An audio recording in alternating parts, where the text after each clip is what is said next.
পুরোপুরি সুস্থ স্বাভাবিক মানুষ ছিলেন দেলোয়ার হোসেন। পরে টাইফয়েডে আক্রান্ত হয়ে শারীরিক প্রতিবন্ধকতার শিকার হন মানুষটি। এক প্রকার কুঁজো হয়ে যান তিনি। শারীরিক এই সমস্যাও তাকে দমাতে পারেনি কখনো।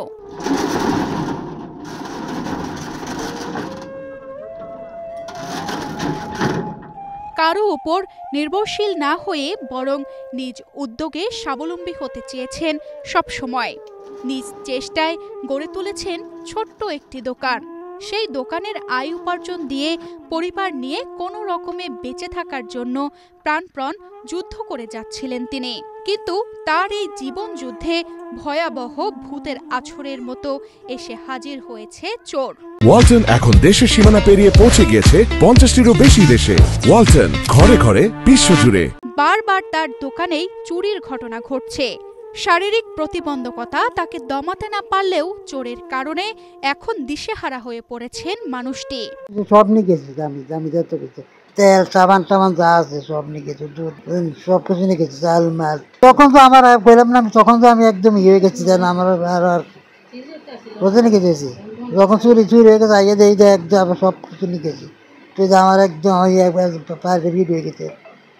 রেন গ্রস্ত আছি প্রায় দিয়ে, রেন গ্রস্ত তো বোটটা রেন গেছে, রেন আসি মনে করেন কিস্তি উড়েছে 2 লাখ টাকা কিস্তি উড়েছে। উড়ে মালটা আনছে, এই মাল চুরি হয়ে গেছে। ঋণ উড়ে যখন ঋণটা দেবো না খামো, ঋণ উড়ে ঋণ চালাতে পারতেছি না, খাইতে পারতেছি না, এই অবস্থা। কুমিল্লার আদর্শ সদর উপজেলার বারোপাড়া গ্রামের পূর্বপাড়ার বাসিন্দা দেলোয়ার হোসেন। ওনার বয়স 54 বছর হলেও গত 20 বছর ধরে মাথা তুলে আকাশ দেখেননি তিনি। লাঠি ভর দিয়ে হাঁটেন। এক নজর দেখলে যে কারো মায়া লেগে যাবে।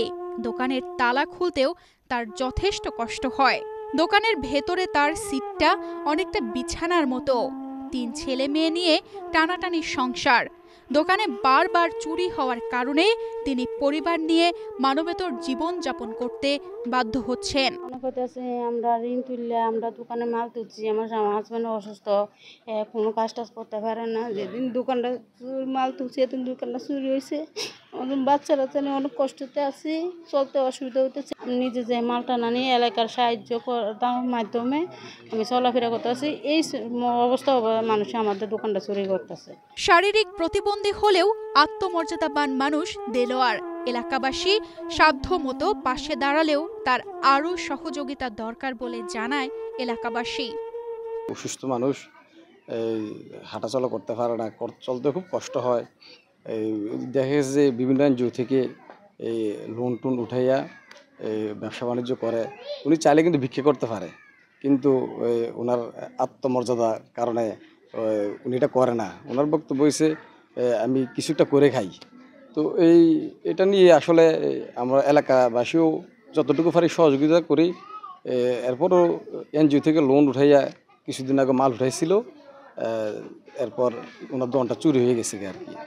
দোকানটা চুরি হয়ে যাওয়ার পরে আমরা এলাকাবাসী খুবই আসলে দুঃখজনক একটা ঘটনা। এই বিষয়টা নিয়ে এখন ওনার যে বাচ্চা কাচ্চা আছে, ওনার ফ্যামিলি সহ দোকান ভাড়াটা দিয়ে আসলে উনি কীভাবে যে চলবে এটা আসলে আমাদেরও মাথায় ধরে না।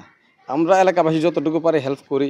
এরপরও যারা বিত্তবান আছে তারা যদি একটু এগিয়ে আসে ওনার পাশে, তাহলে উনি কোনো রকমে বাকি জীবনটা একটু চালিয়ে নিতে পারে আর কি।